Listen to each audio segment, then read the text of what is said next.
কবিতাৰ শিৰোনাম সোৱণশিৰিৰ পাৰে পাৰে। কবি তপন দাস। আবৃত্তিকাৰ বিব্ৰত অনুপল মৰাণ।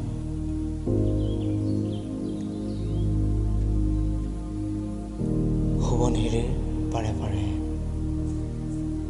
সোৱণশিৰিৰ পাৰে পাৰে প্ৰকৃতিৰ মোহনীয়া ৰূপ পুতলি নিয়ৰে হেমেকা ধুবুৰী গছকি তোমাৰ বুকুৰ আচল বিচাৰি সোৱণশিৰিৰ পাৰে পাৰে অজস্ৰ লহৰে আজি ঝংকাৰ তোলে।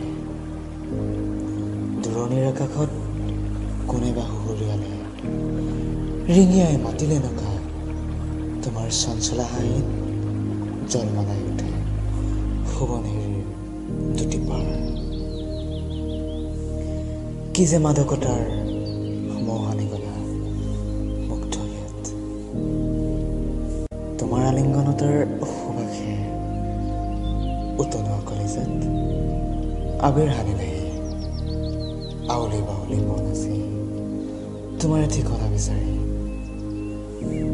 তুমি কিন্তু আজিও আছা একেঠিৰে নিৰবিচ্ছিন্নভাৱে প্ৰভাৱিত হৈ তোমাৰ তুলনাৰ সীমা নাই।